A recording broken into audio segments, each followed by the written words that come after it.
Si je vous dis Malotru, Moule à gaufres et Socrate, vous me répondez Le Bureau des légendes. La série française de Canal+, diffusée pendant 5 saisons entre 2015 et 2020, créée par Éric Rochant et qui raconte effectivement les coulisses de ce bureau qui gère les agents clandestins de la DGSE en mission à l'étranger. Alors que le remake américain de The Agency vient tout juste de démarrer sur Canal+, notre journaliste Émilie Léonie a eu envie de clamer son amour pour cette série qui est, selon elle, la meilleure série française de l'histoire. Bonjour Émilie.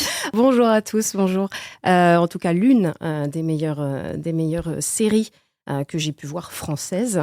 Alors, je vais peut-être pas me faire des copains, peut-être même autour de cette table, mais moi, les Jason Bourne, les James Bond, les Ethan Hawke, je les ai toujours trouvés un petit peu surfaits, pardon. Et surfrais aussi. Et surfrais.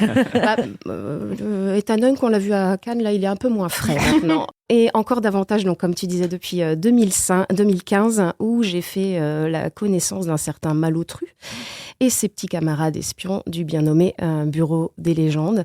Ça a été une claque, une pépite, une révolution personnelle et en termes aussi de séries d'espionnage.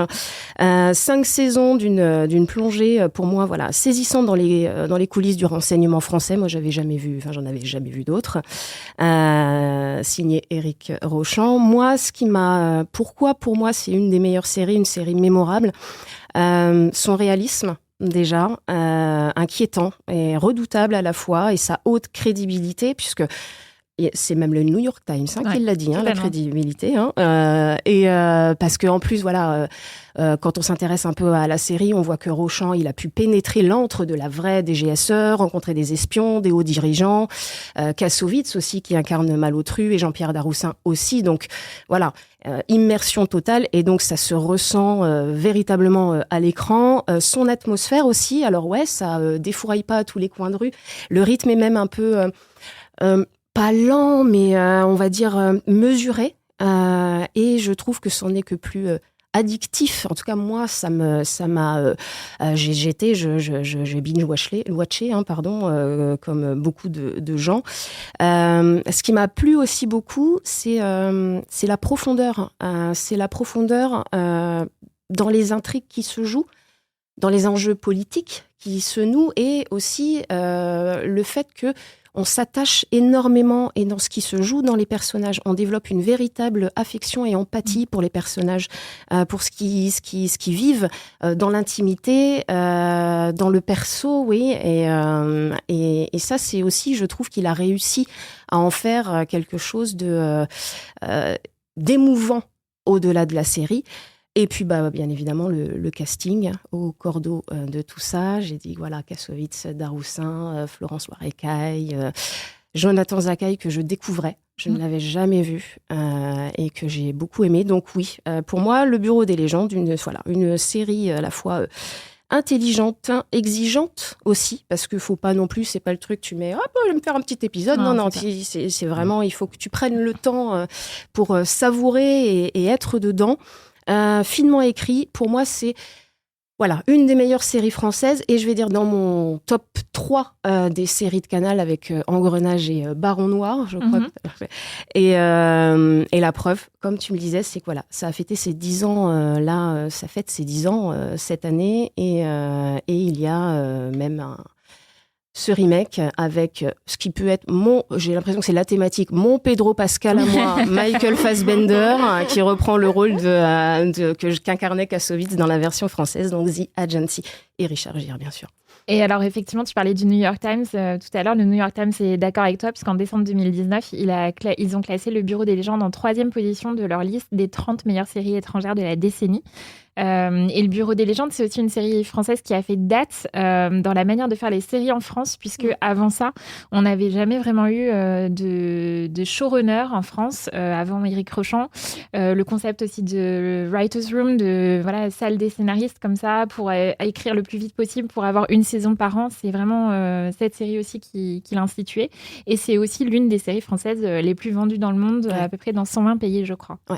Alors, on va donner la parole à Marc. Ouais. Est-ce que tu es d'accord avec Émilie est-ce que le Bureau des légendes est la meilleure série française pour toi ? Alors, je sais pas, parce qu'effectivement, tu as cité Engrenage, et je pense que ça se joue un peu entre les deux, parce que Engrenage arrive avant, Engrenage a duré plus longtemps, et s'est arrêté à un moment, est revenu.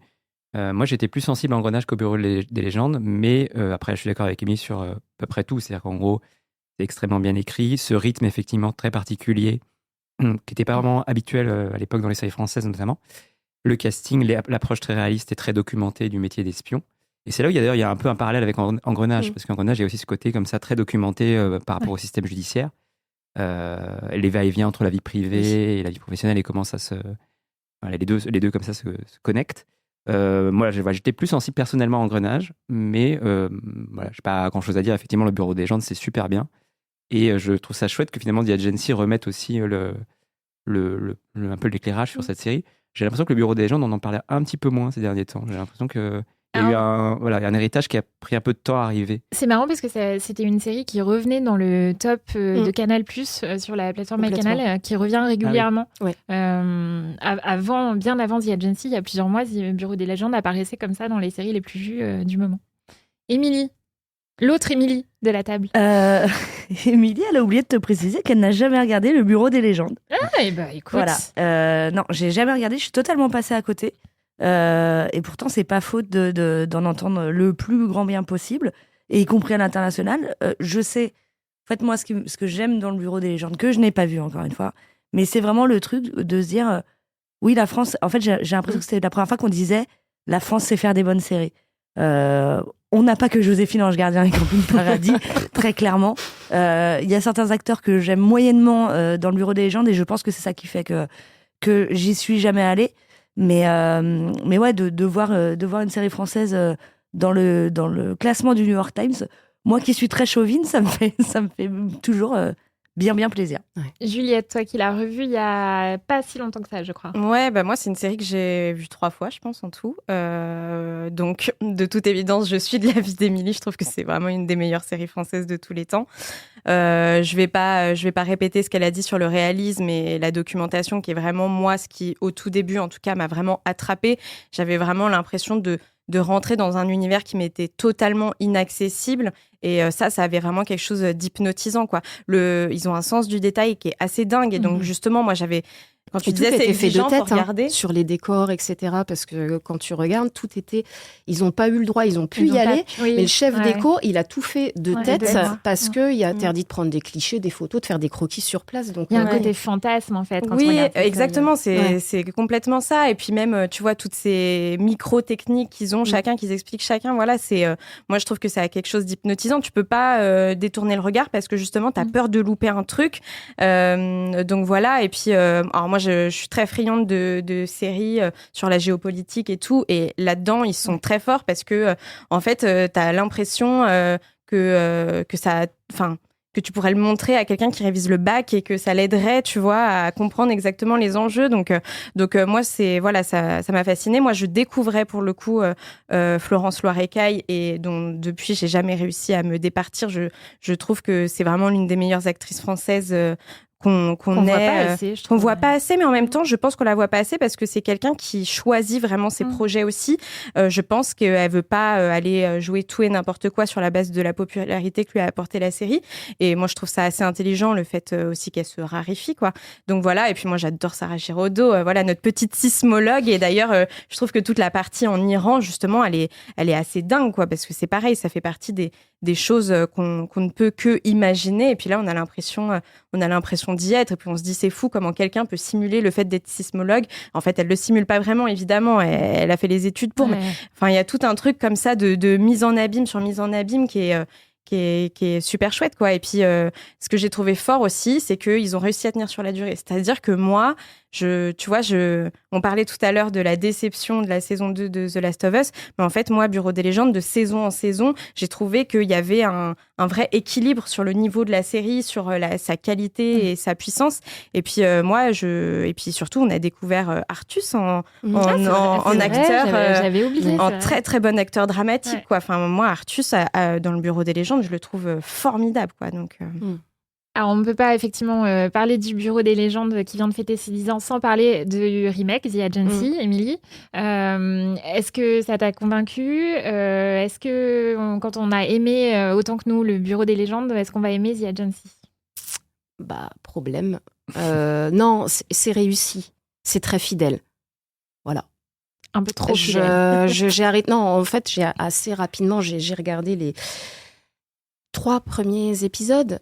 C'est du bien bel ouvrage. On est atmosphérique, alors transposé à Londres, etc. T'as arrêté alors qu'il y a Michael Fassbender, c'est que vraiment ça ne doit pas être bon. Je sais, mais voilà, c'est-à-dire que j'ai voulu, pour son talent, et pas que, continuer. Il y a ton nez qui s'allonge, Pinocchio. Non, mais voilà, c'est vous savez, comme les remakes Disney qui sont revus, c'est bien, c'est beau, mais so what? Alors, Voilà. c'est marrant parce que moi qui avais adoré aussi le Bureau des légendes, j'ai regardé comme toi là, les 3 premiers épisodes. Alors oui, c'est très copié-collé. C'est les mêmes intrigues, quasiment les mêmes scènes, les mêmes personnages, quasiment avec les mêmes looks d'ailleurs. Oui. Mais Même dialogue. Non, voilà. mais ça m'énerve. Mais je sais pas pourquoi. Là, ça m'a pas trop dérangée. C'est vrai. Et je me suis dit, oui, si j'ai le temps, je me vois aller au bout de la saison 1.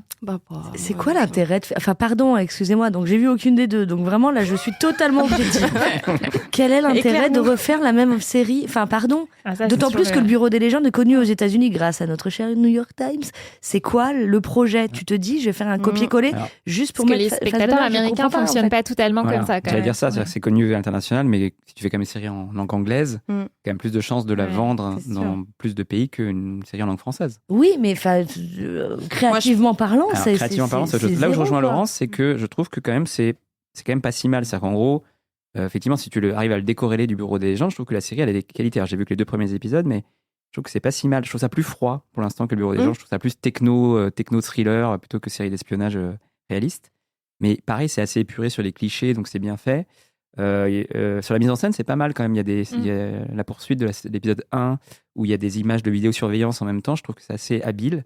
Mais effectivement, après, on reconnaît très rapidement des choses. Ils ont juste légèrement déplacé, du coup, le côté géopolitique. Actualisé. Donc là, actualisé. Donc là, maintenant, on parle d'Ukraine, notamment.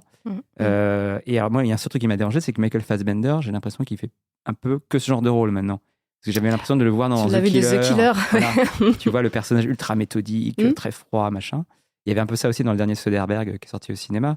Donc j'ai un peu l'impression il est en train de se cloisonner dans un espèce de rôle comme ça, qui est un peu toujours le même. Et ça, c'est un petit peu dommage, parce que pour le reste, ça reste un acteur incroyable. Oui. Mais voilà, je suis un peu déçu là-dessus. Non, mais c'est vrai.